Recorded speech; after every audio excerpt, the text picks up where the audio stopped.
자, 37강입니다. 106쪽 중간 패러그래프서부터 시작합니다. 앞서 36강에서 나의 영혼이라는 성경 표현에 대한 볼트만의 설명을 재미있게 들었습니다.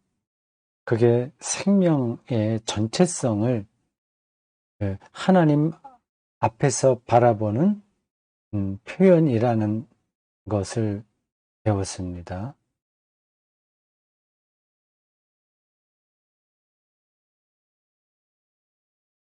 이어집니다. 영혼의 문제예요, 지금.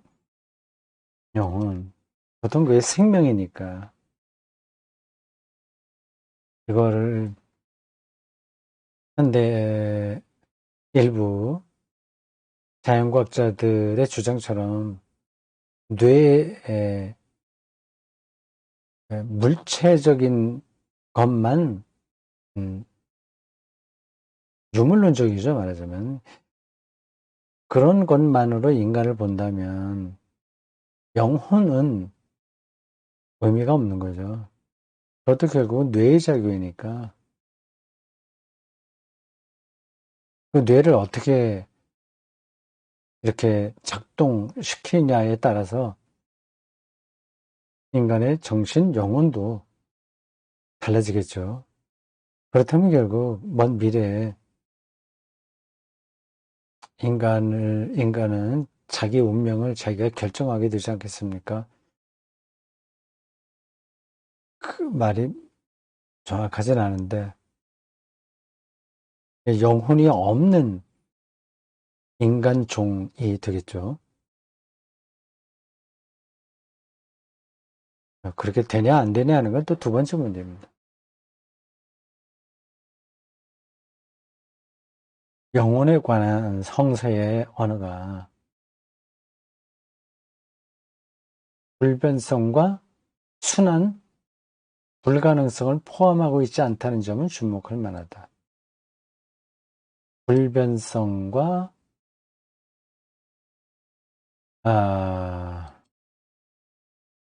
순환, 불가능성 나오죠. 이게 이제 플라톤 이데아 사상에서 나오는 입장입니다. 영혼은 죽지 않아요. 변하지도 않아요. 완전 한 근원입니다. 근데 성서는 그렇게 안 보죠. 불변, 불변성과 순환 불가능성을 포함하지 않습니다. 그러면 변한다는 얘기고 고난당한다는 거죠. 오히려 영혼은 소리를 지르고 괴로워하고 기뻐서 노래할 수 있다.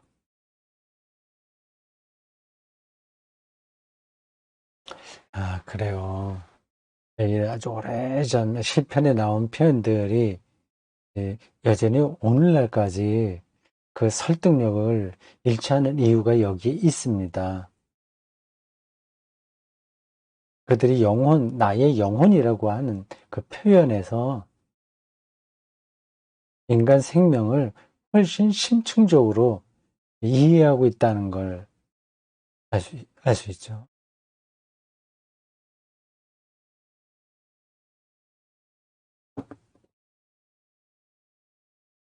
영혼은 감각과 하나이며 하나의 신체적 영혼이다. 살아있는 영혼은 살아계신 하나님과 상응한다. 전체적이라는 뜻이죠.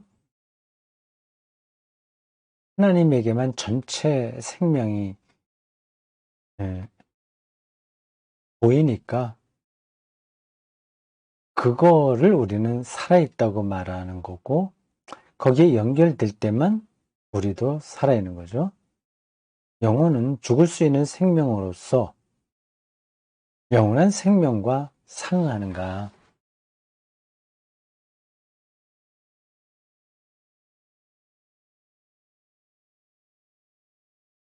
그렇죠. 질문 형식으로 나와 있는데 여기에는 다 그렇다, 그렇다, 그렇다 이런 대답을 깔고 있습니다. 살아있는 영혼은 유대교, 그리스도교적인 살아계신 하나님과 똑같이 유일해적인가? 여기도 그렇다가 깔려 있습니다. 이데아에서 와서 다시 돌아가는 영원 불변하고 계속되는 반복되는 그러한 게 아닌 거죠. 홍서적 전통에서는 일회적입니다. 그 사람만의 유일회적이라고 하는 것은 그 사람만의 특성이 있다는 거죠. 영혼의 생명적 특징은 영혼의 죽음 속에서 결정된다.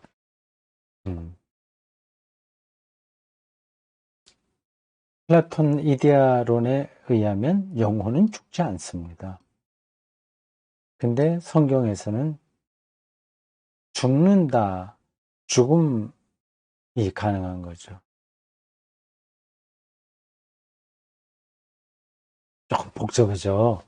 예, 눈에 보이는 이렇게 방식으로 설명하는 게 아니라 개념적이기 때문에 그렇습니다. 잘 따라와야 돼요.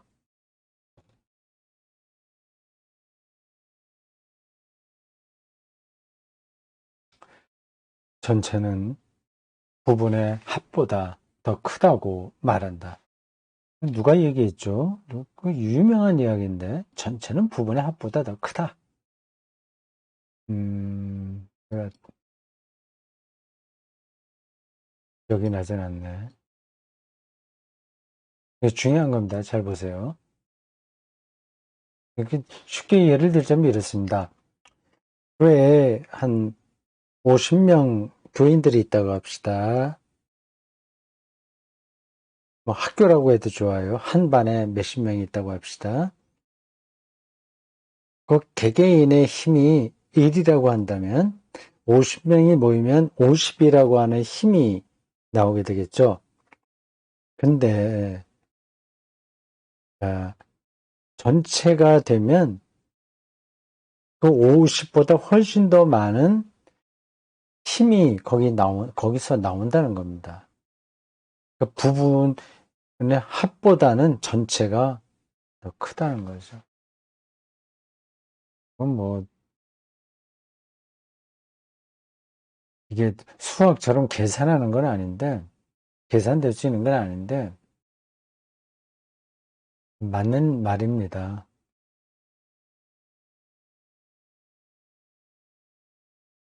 전체는 단지 부분의 합보다 더 클 뿐만 아니라 질적으로 다른 그 무엇이다.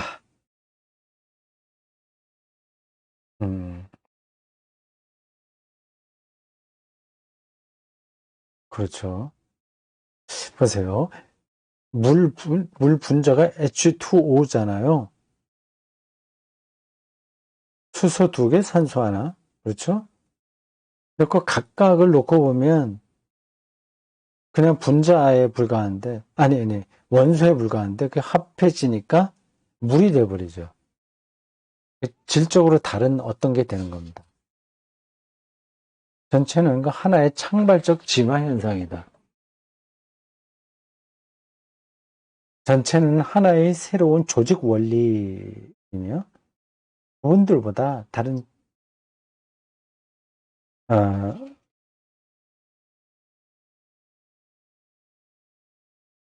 부분들보다, 뭐예요?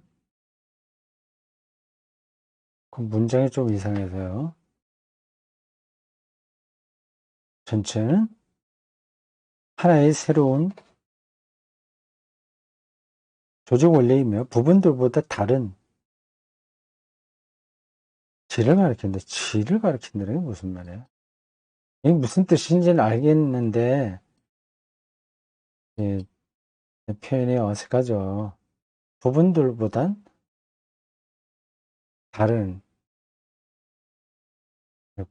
퀄리티라고 하는 건데, 이렇게 됐습니다. 전체의 부분으로 변하는 조각들은 그 질도 변화시킨다. 대세의 똑같은 얘기 반복입니다. 전체는 부분들로부터 설명될 수 없다.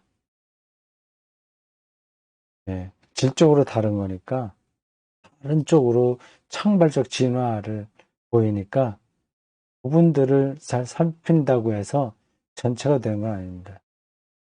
이 사람 몸도 다 이게 세포가 모여서 되는 거 아니겠습니까? 뭐 더 잘게 쪼개면 원소로 갈 수 있는데 인간 몸을 구성하는 세포들 그걸 다 모았다고 합시다. 혹은 우리 몸을 구성하는 그 원소를 숫자만큼 어느 큰 통에다가 모았다고 합시다. 그래서 막 흔들었다고 생각해 보세요. 열을 가했다고 해 보십시오. 그러면 사람이 나올까요? 나오지가 않습니다. 질이 다른 겁니다. 생명 형태의 전체가 사라질 때 부분들은 맥락이 없는 조각들로 분산된다. 인간이 죽으면 다 해체되는 것과 같습니다. 그렇지만 전체와 함께 더는 망각되지 않는 하나의 가능성이 실제로 생긴다. 살아있는 영혼이란 인간 삶의 전체성이다. 이걸 얘기하려고 하는 겁니다. 인간 삶의 전체성.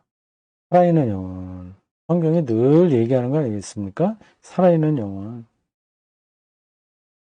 이게 정말 생명을 얻는 건데, 이것은 인간 삶을 부분의 결합이 아니라 전체를 가리키는 거죠. 질적으로 새로운 차원입니다. 그 전체성을 우리가 어디서 얻어요? 하나님이죠. 전체를 바라볼 수 있는 분이 하나님이니까.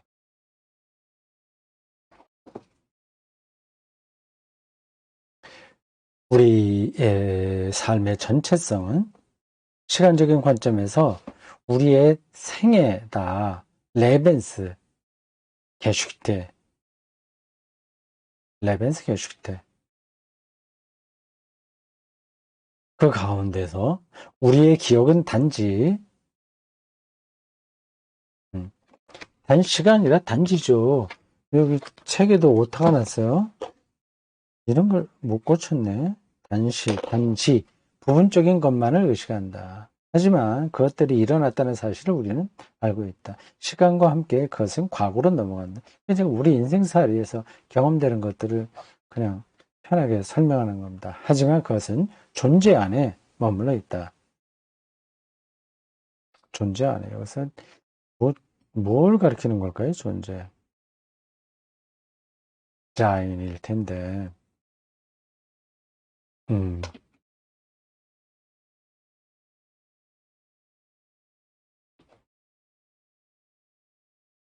자인 안에 머물러 있다. 우리의 지나간 생애는 우리에게 불변할 뿐만 아니라 상실될 수도 없다. 지나갔으나 전체성 안에서 유지된다는 거죠. 존재 안에 머물러 있다고 하는 거죠. 여기서 말하는 그 존재는 하나님의 생명, 어, 하나님의 생명이라고도 말할 수 있겠네요. 다음. 우리 삶의 전체성은 꼭 외워두십시오. 삶의 전체성, 이게 반복해서 강조되고 있는 겁니다. 이럴 때 우리 영혼이 살아있다는 뜻이죠. 삶의 전체성 안에서. 이것은 생애의 관점에서 맥락이 없는 순간과 상황으로 구성되어 있는 것이 아니다. 뒤죽박죽 이렇게 되어 있는 게 아닌 거죠. 삶의 변화 속에서도 나이 먹고 뭐 직업도 어떻게 갖고 늙고 하는 변화 속에서도 하나의 연속성이 존재한다. 그 사람의 독특한 캐릭터가 담긴 연속성. 우리는 이를 우리의 이름으로 표시한다. 그렇죠. 제가 어렸을 때도 정릉섭이고, 청년 시절을 거쳐서 지금도 정릉섭이고, 더 늙어도 정릉섭이라고 하는 이름으로 이렇게 어, 특성을 지닌 사람인 겁니다. 나의 이름은 나의 인격을 증명한다. 인격. 그 사람의 고유한 인격인 거예요. 나의 이름과 함께 나는 나의 과거와 동일시하며 나의 미래를 위해 나를 보증한다. 나의 이름과 함께 나는 나의 잘못에 대해 책임지며 나의 약속을 만든다. 이게 약속을 만든다는 게 뭐야, 이렇게. 우리 말로는 이렇게 표현 안 합니다. 나는 약속한다, 뭐 하는 거죠. 약속을 만든다는 게. 음, 이, 이 책에도 그렇게 돼 있을까요? 음, 책도 똑같이 나와 있군요. 약속을 만든다. 이런 것들은 자연스럽게 바꿔야 되는데. 가족의 이름은 나의 개인적인 삶을 세대의 계보 속에 설정한다. 하여튼 그게 우리 인생의 개인 역사에서 나타나는 어, 삶의 방식인 겁니다. 누구의 아내, 누구의 남편, 누구의 부모, 누구의 딸, 아들, 뭐 이렇게 교회 공동체도 있고 다 관계되어 있는 거죠. 개인의 이름은 인간 생애의 연속성을 보증한다. 계속 그렇게 이어가고 있죠. 이러한 연속성은 하나님의 신실하심을 반사하는 하나의 공명이다. 음, 음, 음. 이 생명의 전체성이 하나님에게서 성립되니까 우리의 연속적인 그 삶의 행태들이 하나님과의 관계, 하나님의 신실하심 안에서 주어지는 거다. 뭐 그렇게 생각하시면 되겠습니다. 내가 너를 속량하였으니 두려워하지 말아라. 내가 너를 지명하여 불러나니 너는 나의 것이다. 이사야 43장 1절. 나의 스승과 친구였던, 스승과가 아니라 이런 것들은 스승이자 이렇게 해야 되겠죠. 나의 스승이자 친구였던 오토 웨버가 말했듯이 하나님의 신실하심은 우리 삶의 연속성을 보증한다. 음, 물론 우리에게 이러한 연속성은 비연속성 아래 숨겨 있다. 숨겨져 있다. 이거 설명해야 될 것 같은데 그냥 지나가겠습니다. 연속성은 비연속성 아래 연속성과 비연속성 나오죠.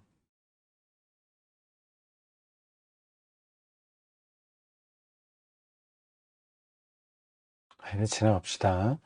이것도 전체적으로는 우리 생명의 전체성을 말하려고 하는 겁니다.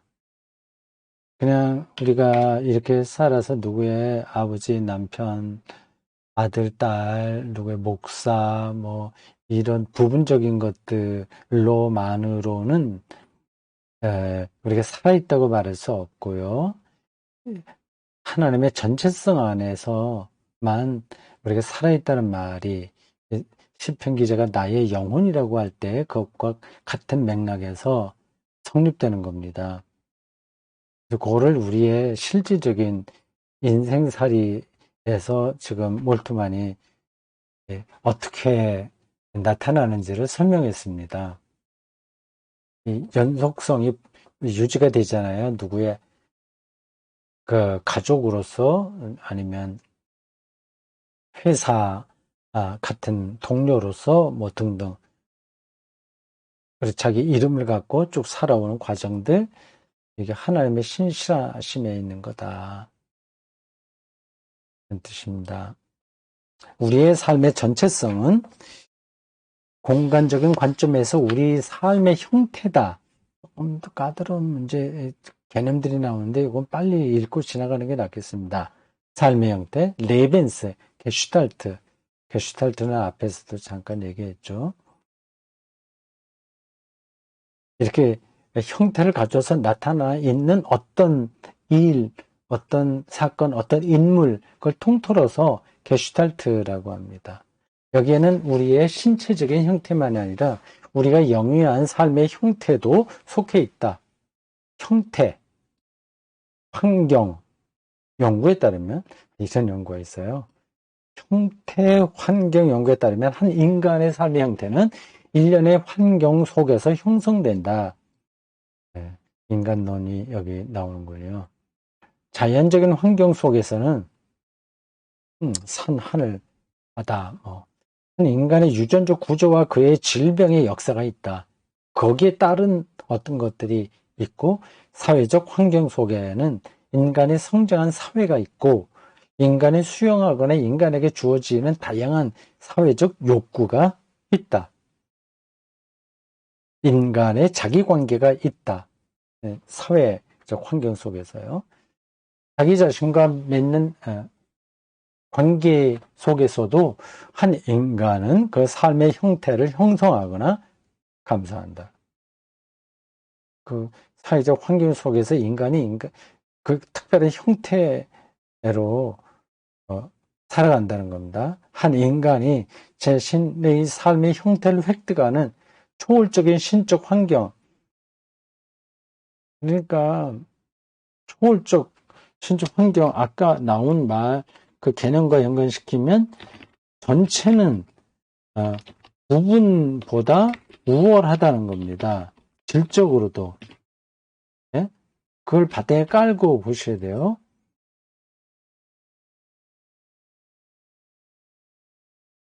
예. 그게 이제 초월적인 겁니다. 물 분자 H2O 얘기했는데 수소 2개하고 산소 하나에서 물 분자로 되는 거는 거기에 초월적인 게 있는 거죠. 원소를 원소가 거기 있다고 해서 그게 물이 되는 건 아니거든요. 사람도 예로 들었죠. 사람 몸을 형성하고 있는 원소, 이건 다 원소로 계산해낼 수 있습니다. 그걸 다 모아놨다고 해서 그게 저와 같은 인간이 될 수 있는 건 아니거든요. 그게 초적인 힘이 거기에 개입되는 겁니다. 개인과 부분과 전체, 개인과 사회, 뭐 생태, 환경 이런 것들이 다 초월적으로 역학관계를 맺고 있어서 계산해 갖고 그게 결정되는 게 아니라는 겁니다. 몸과 영혼의 관계는 단지 그의 삶의 형태의 작은 부분만을 형성한다. 주체성을 강조하는 현대 세계에서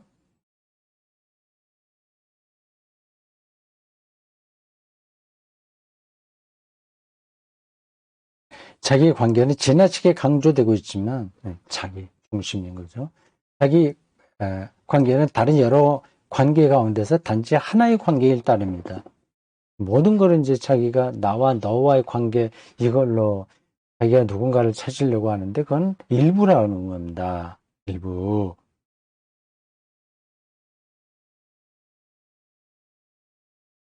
근데 그런 거로만 음, 자기가 누구냐 하는 거를 찾다 보면 그 전체를 못 보니까 한 부분에 떨어지고 마는 거죠. 그러면 정확하게 자기를 모르게 되는 거죠. 그냥 뭐, 이 몰두만 설명이 이 사회학적으로나 뭐 생물학적으로도 옳다고 생각합니다.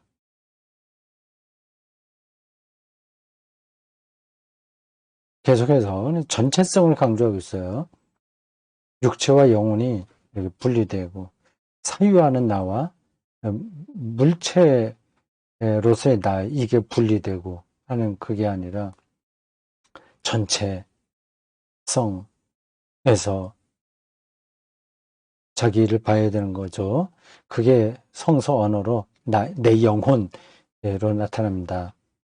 이 전체성은 또한 삶의 형태 분열로부터 나오는 구조의 외침이기도 하다. 구조의 외침이라는 게 뭐야? 갑자기 좀 더 따라가 볼까요? 모든 사회적 관계 속에서 나는 다른 그 누구다.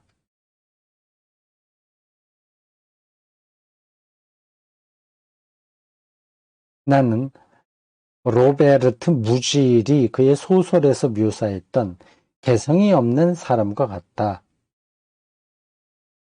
수많은 요구사항 속에서 한 인간은 그에게 부과된 역할에 순응해 나간다. 만약 요구사항이 너무 크거나 너무 다르다면 한 인간은 녹초가 되고 자신을 더는 알지 못하게 된다. 사회 구조 속에 있는 한 인간의 소외를 설명하고 있네요.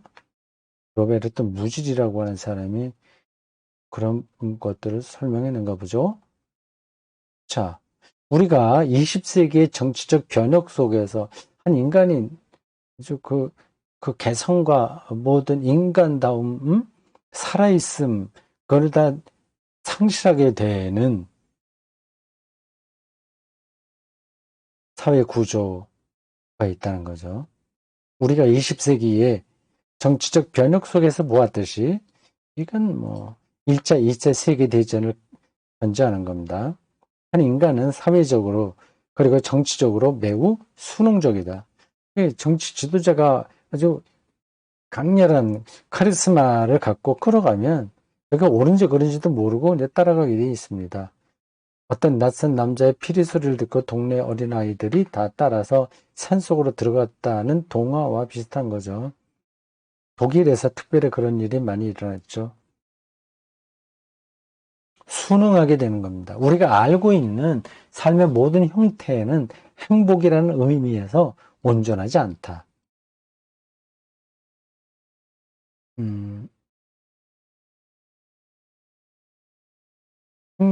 행복을 의미해서 많은 사람들이 삶의 폐허 위에 앉아 있으며 문장이 좀 이상해서 그러는데 삶의 모든 형태는 이렇게 특별히 이제 20세기 배경을 놓고 말하는 겁니다.